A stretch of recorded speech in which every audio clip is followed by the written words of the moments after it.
ergamtoota salgan jedhamanii har'a Itoophiyaa keessatti taabonni maqaa isaaniitiin dhaabbatee kabajamaa jiran maqaa isaanii lafa sinii keenya irraa akka kanatti isaan kun aadaa fi seenaa naannoo sana jiru egaa jijjiiraa dhufaniin walitti bu'iinsa jidduu isaaniitii fi hawaasa Oromoo gosoota Oromoo naannoo sana jiru wajjiniin waggaa dheeraa deemaa tureen dadhabaa dhufuudhaan mootummaan Aksum sun dhumarratti akka isaan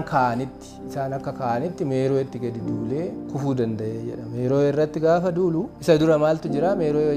wajjin yookaan uummata kuush wajjin hariiroon isaan qaban yeroo xinnoodhaaf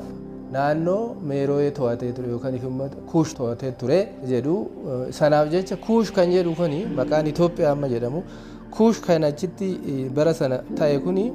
warri Giriik yeroo barreessan Itoops jedhanii waan barreessaniis Itoops kan jedhamu kun immoo nama gurraacha nama fuula gubataa isa jedhu irraa dhufe Aksum kan jedhamu kun egaa mootummaa Aksum kan jedhamu kun maqaa kana dhaale jechuudha maqaa Itoophiyaa jedhu kana maqaa Itoops jedhu kana dhaale yeroo gabaabduudhaaf